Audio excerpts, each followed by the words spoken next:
Pledge allegiance to the flag of the United States of America and to the republic for which it stands, one nation, under God, indivisible, with liberty and justice for all.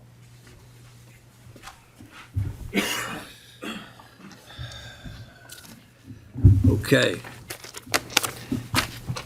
Dave, should we reorganize before we do the first? Turn your mics on. Mine's on, I think. Did you hear me okay? Yeah. Okay. Okay, all right. So welcome, everybody, to 2024. And welcome to our newest board members, Commissioner Gaughan and Commissioner Matt McGloin, looking over my shoulder. And welcome to the returning members as well. Welcome back to Tracy, who's here, pinch hitting. It's good to have you back. I trust you've all had an opportunity to read the minutes from December's meeting and that Tracy circulated last week, so I'll entertain a motion to approve those. So moved. Second.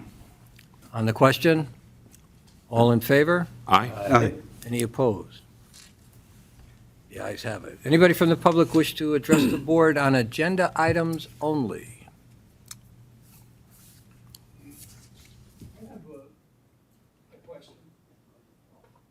You want to come the up to the podium, please. podium and let us know what your name is? This is only on the items that are listed for the agenda. I'm sorry, this isn't listed on the agenda. It's about a subpoena I gave to the prison that wasn't served. Okay, you can go back and have a seat, and we'll address that in due time, okay? Thank you. All right, thank you. All right, seeing nobody else, I'm going to have to abdicate the chairmanship. Look at the disappointment on my face. And, it's time to reorganize, so I'll entertain motions to appoint the chairman and a vice chairman of the prison board. I'll make a motion to appoint Judge Jim Gibbons as chairman of the prison board. I'll second it. It's a lot of seconds. Just pick one. On the question?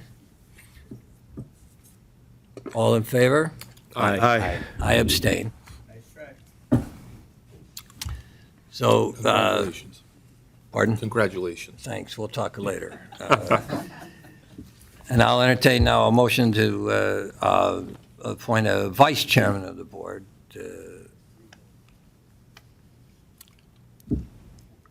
Sheriff McAndrew's been our loyal vice chairman for many years. I'll make a abstain. motion to appoint Abstain. Sheriff McAndrew as vice chairman.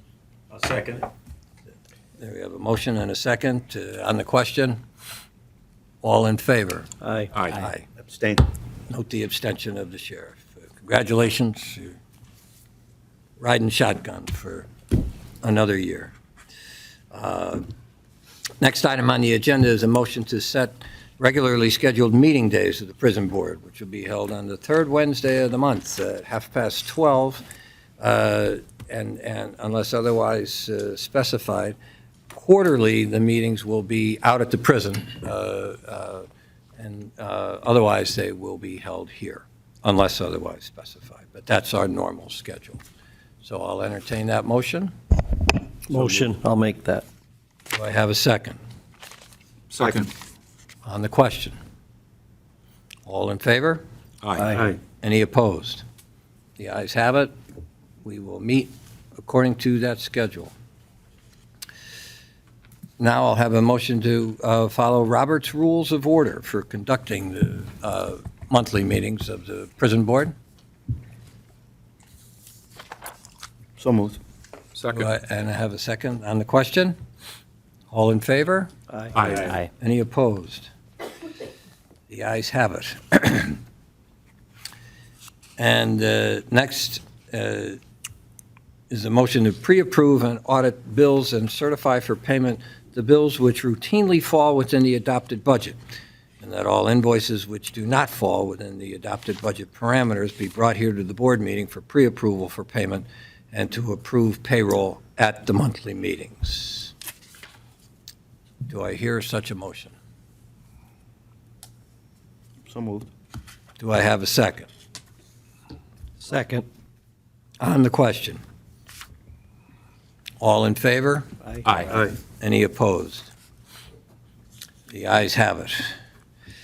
And according to that, we'll move to the next item, which is a motion to approve the current payables for the Community Corrections Center and the prison. They were circulated by Tracy earlier, and I trust everybody's had an opportunity to review those. If so, I'll entertain that motion.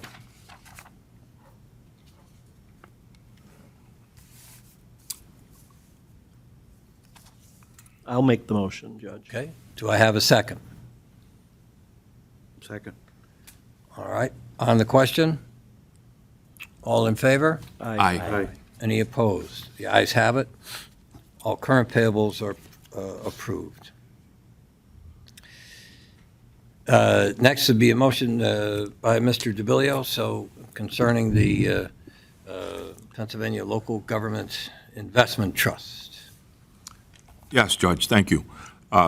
So for the benefit of our county inmates, this board established investments of canteen funds to earn interest starting approximately September of 2022.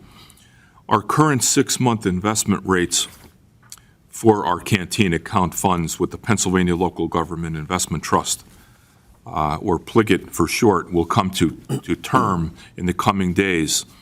For our new commissioners, canteen funds are derived from a portion of sales from our prison commissary for purchases by inmates of optional items like snacks, beverages, pastries, and so on and so forth.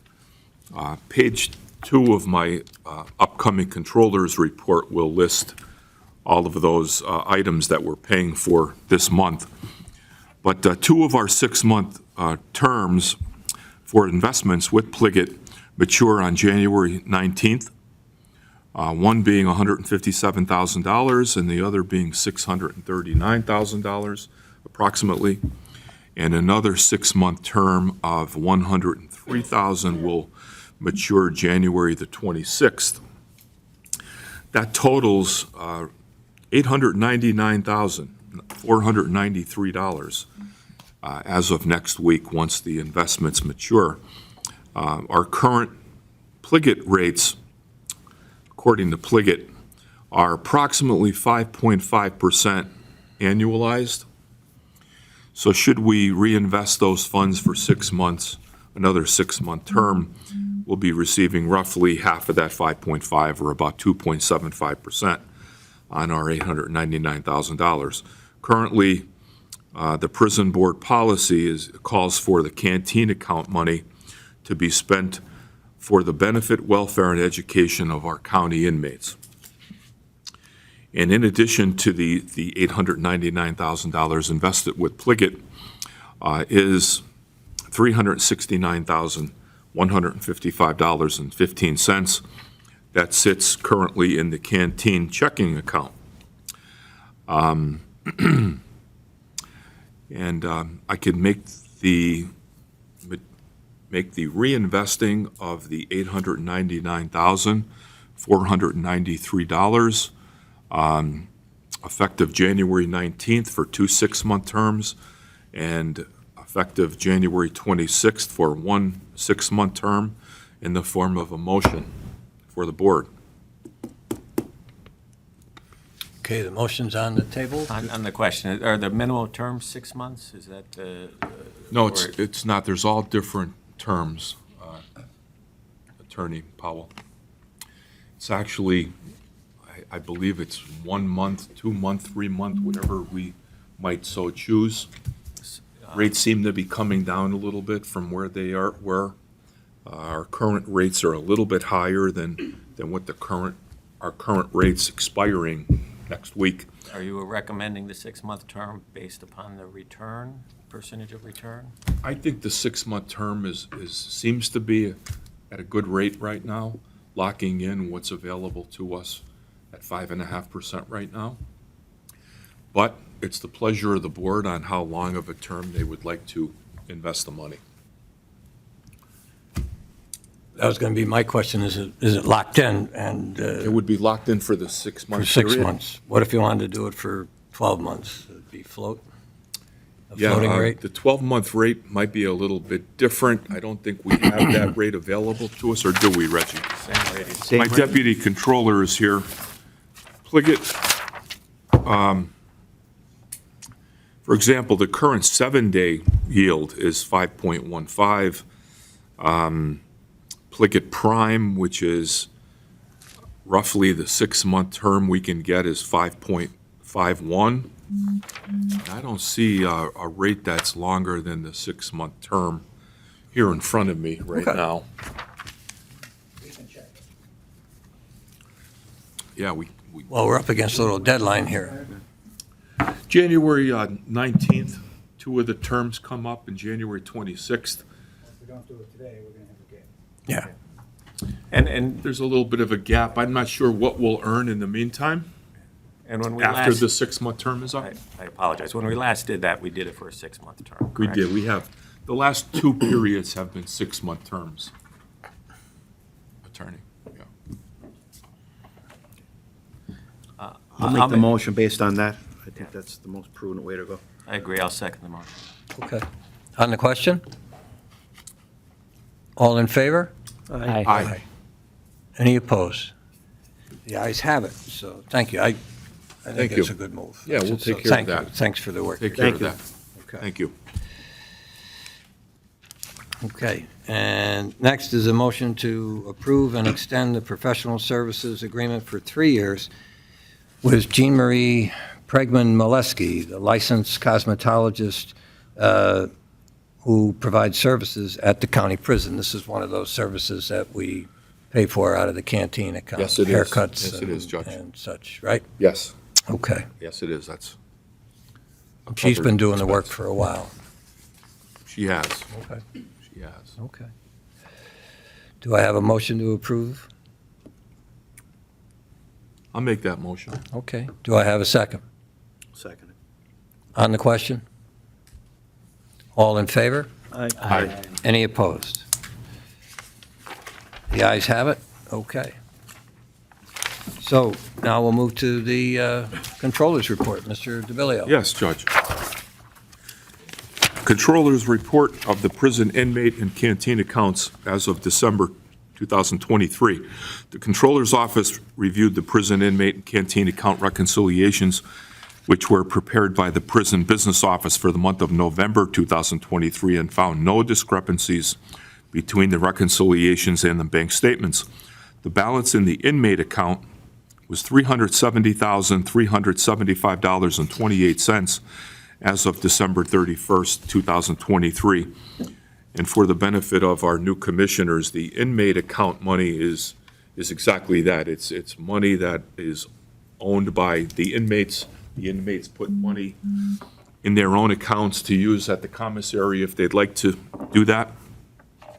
And then they get money once they're released, if any money in their account is still available. The balance in the canteen checking account was $369,155.15 as of December 31st, 2023. In addition, as of December 31st, the canteen account also included a balance in the Pennsylvania Local Government Investment Trust, investments totaling $899,000, earning approximately $4,100 per month, which will mature in January of 2024, which we just took care of. And during the month of December 2023, $83,559.05 was paid from the canteen account for the benefit, welfare, and education of county inmates. And an itemized listing of those expenses are attached to my report. And that concludes my report. Okay, any questions for the Controller? If not, I'll entertain a motion to approve his report. Motion. Do I have a second? Second. On the question? All in favor? Aye. Aye. Any opposed? The ayes have it. The report is adopted. Thank you, Controller DiBileo. Next, we'll hear from Norm McConaughey on the Community Corrections Center report. Good afternoon, everyone. Afternoon, Norm. Afternoon. This is the house arrest report for the month of December. Adult house arrest had 173 participants. Juvenile had 23. Programs revenue, house arrest had $54,621.91. Juvenile had $5,430 for a total of $60,051.91. Year-to-date totals on both is $741,817.53. Programs expenses is $86,063.51. Programs completions was 39, violations were 9, still 4 outstanding warrants in house arrest. Budget overall, overtime was at 117%, expenses were 101%, and revenue was 110%. And that's the end of my report. Any questions for Mr. McConaughey? If not, I'll entertain a motion to approve his report. So moved. Second. On the question? All in favor? Aye. Any opposed? The ayes have it. The report's approved. Thank you, Mr. McConaughey. Have a good day. Have a good day. We'll have the warden's report from Acting Warden, Deputy Warden Colleen Orzel. I will let everybody know I spoke with Warden Betti this morning. I've been speaking with him periodically, and he's coming along fine, feeling good. Still on track to return to work in February. I concur. I spoke with him as well, and he's doing good. So, good afternoon, Board. The average daily population for December was 756 inmates. 583 were county inmates. We averaged 645 adult males, 8 juvenile males, and 102 adult females. The average daily population of U.S. Marshals detainees was 173. Overtime and out-of-county boarding reports are attached. The staffing update, we currently have 171 corrections officers on shift, 7 out on workers' comp in December, 3 on continuous FMLA, and 75 on intermittent FMLA. In the month of December, we had 6 full-time vacancies, which makes a total of 184. The budget as of December 31st, 2023, revenue was at 102% and expenses were at 100%. For extraordinary occurrence reports, there were 8 in the month of December. On December 1st, 2023, an inmate forced his way into the office of a housing unit and became physically and verbally aggressive toward a corrections officer. Upon quick response from assisting staff, the inmate was secured and taken to a different housing unit. Because he was combative and assaultive, the emergency restraint chair was utilized and to ensure the safety of himself and others. The correctional officer was not harmed or injured in the altercation and was followed up with a meeting with members of administration just to make sure he was okay and just to kind of debrief from the incident. On December 3rd, an inmate was brought into the booking department by the arresting authority and was acting erratic and combative. Due to noncompliance and physical aggression, the emergency restraint chair was utilized to eliminate physical injury and gain compliance. On December 8th, an inmate was banging their head repeatedly and continuously off of the cell door and was displaying self-injurious behavior. After failed attempts at crisis intervention by a trained CIT staff, the emergency restraint chair was utilized to eliminate risk of self-harm. On December 12th, an inmate, while on a 15-minute suicide watch, covered the camera cell, barricaded themselves under the bunk, and wouldn't come out. It was explained to them that they must be visible while on a suicide watch, and they refused all direct orders to come out. After multiple failed attempts and directives and failed attempts at crisis intervention, staff had to enter and remove the inmate from under the bunk. Due to combative behavior, the emergency restraint chair was utilized to gain compliance and eliminate the risk of self-injury. On December 13th, an individual was committed while in the emergency restraint chair. The individual was aggressive and fought with the arresting authority and sheriff's deputies. He was evaluated at the hospital prior to commitment, and the hospital cleared him for incarceration. On December 14th, during an altercation due to noncompliance, staff utilized OC but were met with negative results. The e-bid was utilized successfully to be able to put the inmate in hand restraints. The emergency restraint chair was then utilized to gain compliance and eliminate injury to the inmate and others. On December 18th, a disruptive individual was committed from house arrest. The individual refused to exit the vehicle and participate with the booking process. Therefore, they had to be forcibly removed and was placed in the modified position in the emergency restraint chair in order to be brought into the facility and properly booked. On 12/19, again, an inmate was continuously banging their head on the cell door and was kicking the door. After failed attempts at crisis intervention, they had to utilize the emergency restraint chair to ensure that they wouldn't harm themselves further. Last occurrence in December was unfortunately a death of an inmate. On December 29th, we had a report, so 2 days prior, so on December 27th, an inmate was taken to the hospital. It was an inmate, elderly, with known medical issues, and he ended up passing from his illness.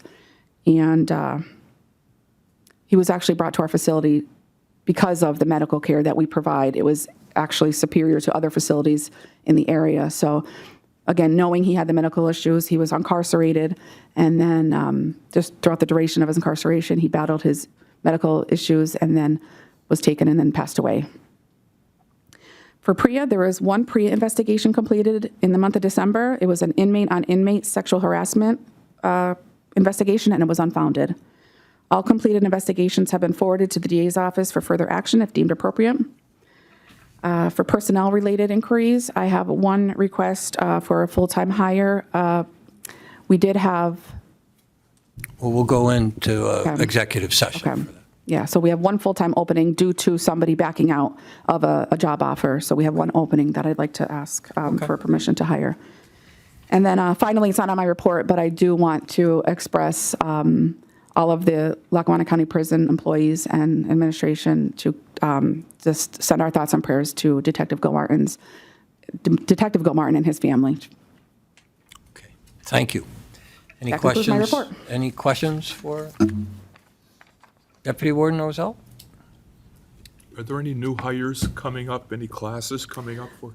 Yes, we do have a class starting. It was supposed to start yesterday, but because we had somebody back out, the job offer was given, he accepted it. But then when we called back again, he declined it. So we had the one opening. And just with, the holidays and things kind of getting settled after the new year, we pushed the start date for the class to start on January 30th. So we will have 6 full-time employees, corrections officers in that class.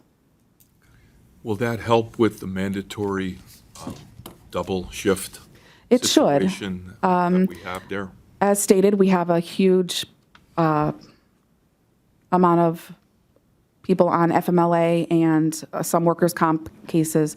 So it should help with mandates. But right now we're battling a major FMLA. Obviously FMLA can't be denied, but we have half of our staff is on FMLA and they use it intermittently. So we've been meeting regularly to discuss these issues and see how we could eliminate a lot of the mandates. So. Anybody else? If not, I'll entertain a motion to accept the warden's report. So moved. Thank you. Do I have a second? Thank you. All in favor? Aye. Any opposed?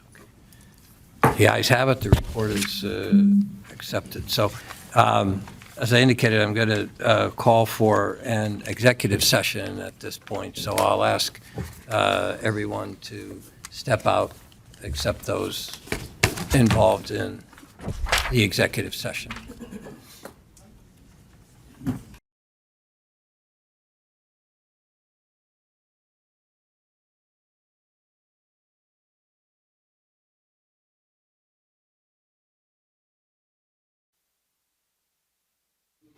You can get started, go ahead.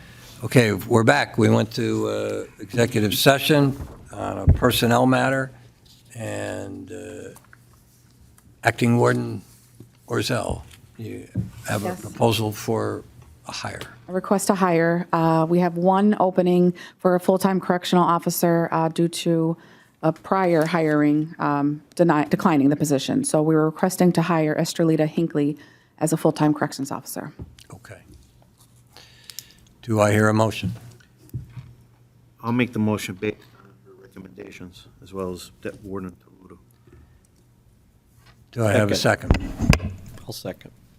All right. And you're comfortable and confident you interviewed Yes, this very person? much, yes. Okay. She interviewed with myself, Deputy Warden Piga, and Captain Ruddy, and we all felt that she would be a good fit for the Okay. position.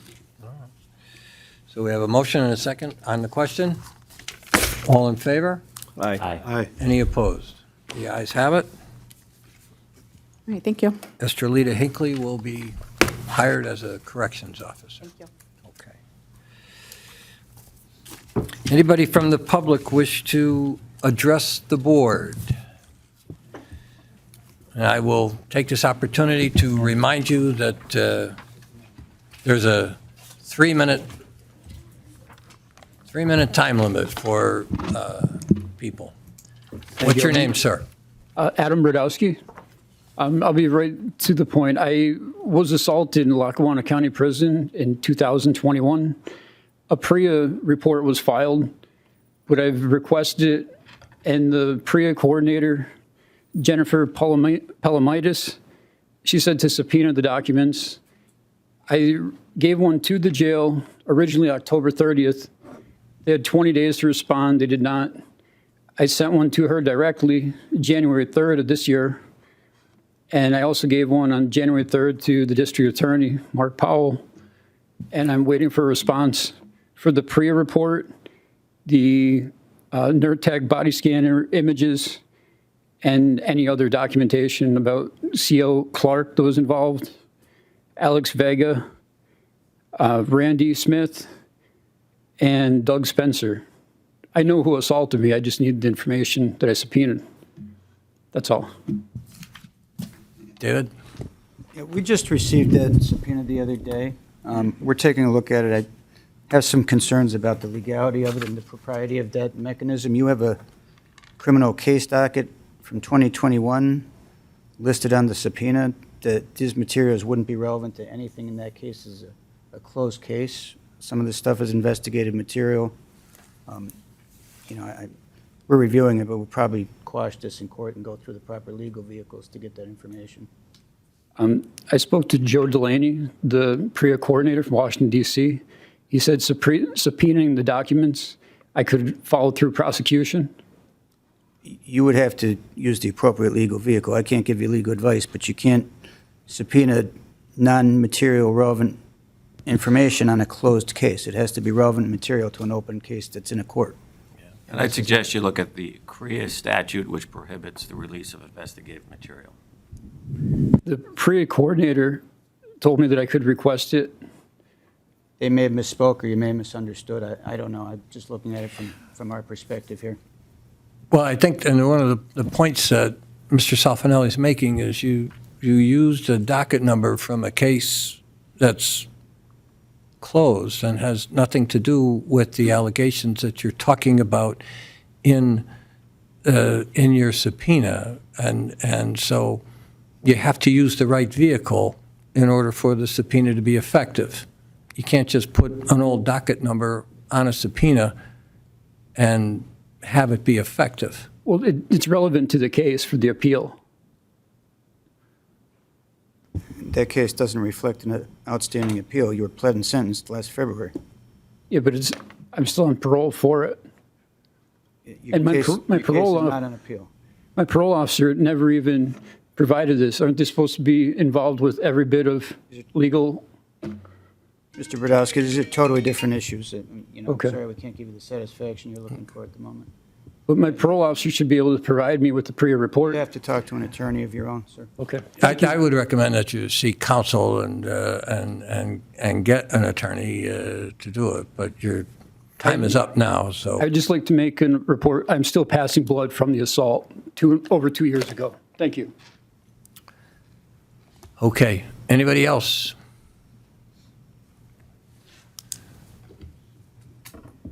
Good afternoon. Name, please? My name is Francesco Malacaria. Happy New Year's. Happy New Year. I'd like to welcome the new board members, and returning board members. Last year, I think it was around August, there was discussion about having an audit of the solitary policy. I would like an update on that, if anyone has. Not exactly an audit, but a review by someone with outside experience, and they are currently under review. Okay. Is there any options for getting someone else potentially? Because I would argue that the former warden, who was possibly the one who wrote or was involved with writing the policy, isn't really an outside view of the policy. So by bringing in the former warden to look at the policy of solitary confinement, I would argue isn't really an independent look. If we can get someone from outside the county at the very least. I know that he's involved with the Wayne County facility, but maybe someone that doesn't have direct ties to this prison might be a little bit of a better idea if we want to claim independence on this. Well, you can argue that, but I have confidence We in the man. haven't seen any movement on this. I would, like this to be reconsidered. I appreciate that, but he's working on it, and we'll wait and see what Is he working on it, or is he under Yes, he review is too? working on it. Yes. Okay. 'Cause, Okay. I don't know how many different ways I can say that, but he is. You said that he was under review. Yeah, for that it. means working on it. Gotcha. Okay.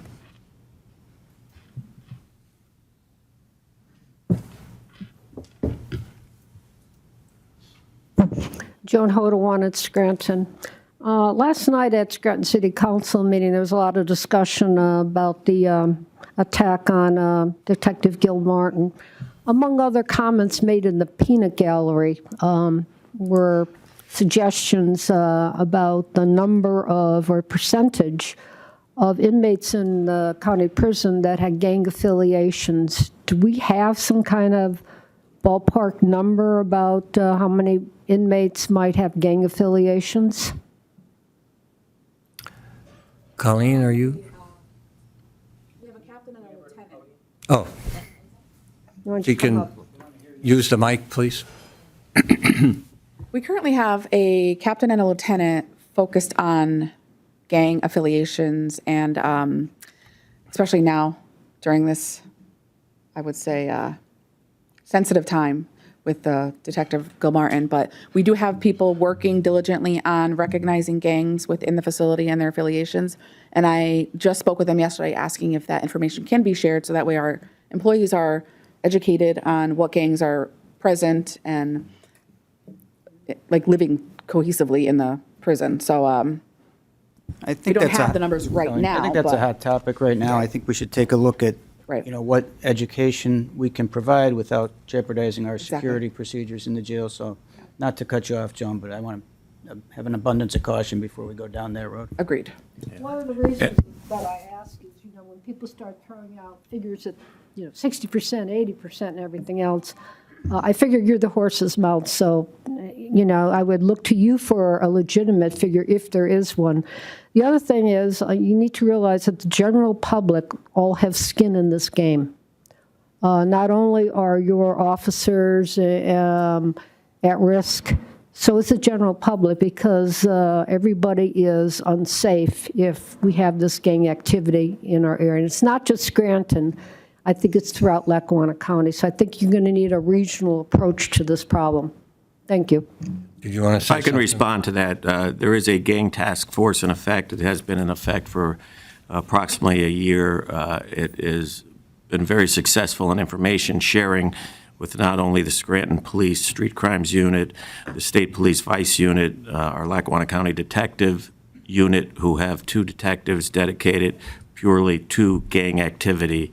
It is something we are aware of. It is something we work on. It is something we are successful in gaining intelligence. We can always use more resources, but it is something that we have a lot of efforts focused on and dedicated to across the county. And we do obtain information from our resources in the county prison. Okay. Anybody else from the public?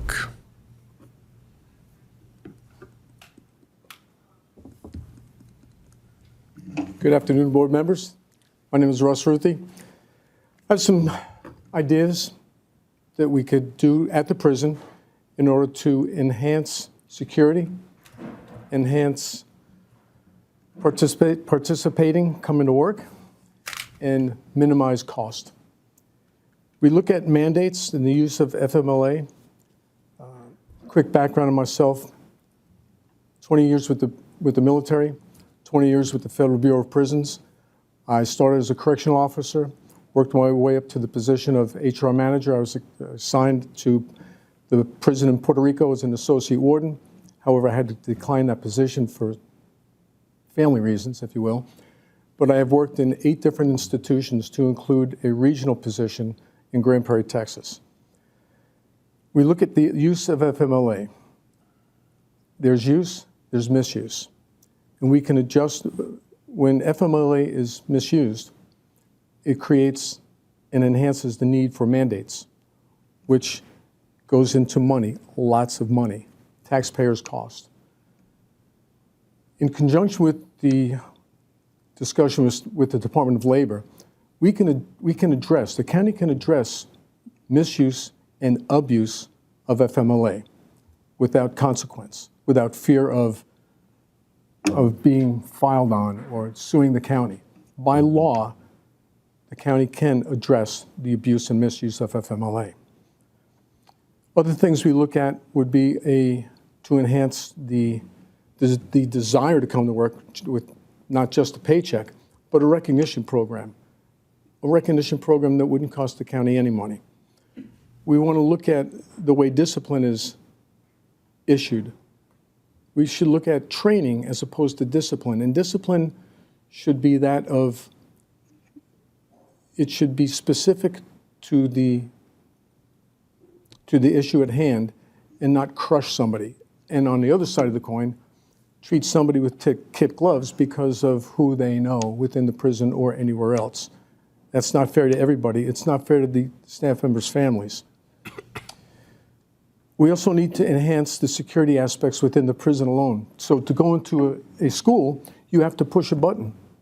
You have to be asked why you're there. Why do you come in? And then you're escorted in. Why do we not do the same thing at the prison?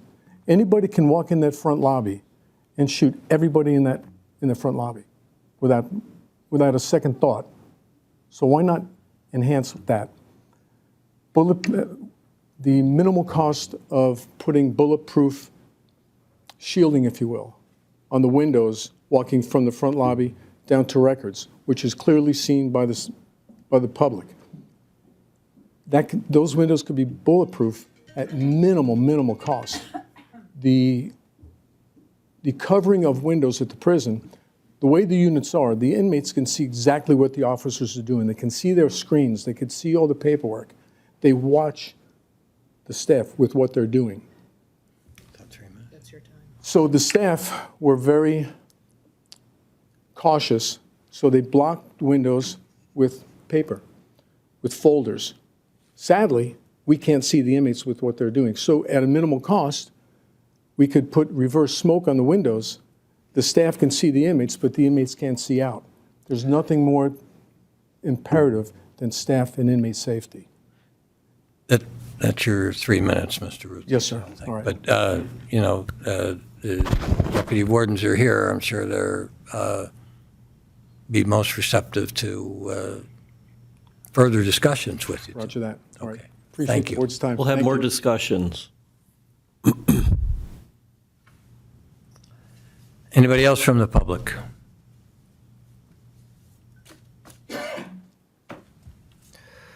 Okay. Any other business from members? Old business? I just have, I know we talked about it the end of last year, about looking at putting an RFQ out for our medical. I know we extended their contract 1 more year, so that will go by very quickly. So I was hoping that we can get that in process and put that out so that we can see what response we'll get from there. That's the only thing I have with that. I do have some further discussions I'd like to have with Mr. Ruthie over some of our safety and security issues and things at the prison. So I do want to revisit that and what we Okay. can do. No, I appreciate that, absolutely, and we will get started on the request for proposals on the medical. Anybody? I just had one thing, Judge. The outside audit of the inmate and canteen accounts is in process, Okay, and it should be completed by our next meeting in February. we're okay, told. great, thank you. Sure. I'm Liz Parsons. I was just curious on the topic of the bid for proposals for the medical provider. Is it required by any statute that the medical provider has to only function within the area of corrections? Because that was in the last proposal that was put out that, as part of the requirements, the medical provider that was being sought was specialized in community corrections or what have you. But we've had conversation about maybe keeping that more local. We know that WellPath has sort of failed us continuously in the care that they provide, not upheld their part of the contract. And so I'm curious, just for knowledge, is that an actual requirement for the medical provider? No, and I don't think it was a requirement. I think what, in the last request for proposal, we certainly expressed an interest in anybody who has experience in it. In fact, one of the groups that submitted a request, I believe, was the Wright Center. Oh, okay. And they weren't chosen? Or? Well, they were not selected, no. They were So not. I guess maybe. But that wasn't the reason that they weren't selected. Right. Are you able to share the reason they weren't selected? Was it cost? No, not really, Okay. but that wasn't. But it's not a prerequisite is to answer your question. Right, okay. So I guess what would it take for us to maybe consider someone like the Wright Center? I think that's sort of a brilliant idea. Eileen has spoken on the continuity of care, leaving the facility and going back out in the community, remaining with their same provider. So is it, what would it take for the board to maybe choose somebody local versus WellPath who's continuously failed us? If somebody local submits a proposal that fits within the parameters and is financially sound, because the county has to pick somebody that's, the lowest responsible bidder. Right. Okay. But WellPath has proven not to necessarily be responsible in the care that they're providing. Well, from your perspective, that's, and I appreciate you're speaking from your own perspective on that. So, Is it a perspective or is it a fact, since we did look at the amount that they were contracted last year for the hours that they were supposed to provide? And somebody spoke at this board meeting stating that they weren't in fact providing those hours or the positions that were in the contract. It's your perspective. I'm not going to get into a debate with you on it, but I'm not looking to debate. I'm just looking for some quality health care so we don't have another lawsuit for somebody having another amputation or, the number that's of other issues. our primary focus too, is getting quality health care. Okay, thank you. Okay, thank you. Anybody else? Colleen and Jason, could you be sure to speak to the gentleman that was at the podium regarding FMLA, please? Thank you. Anybody else from the public? Okay, and any new business from any members? Okay. If not, I'll entertain a motion to adjourn. So moved. Do I have a second? On the question? All in favor? Aye. Any opposed? The ayes have it. We're adjourned.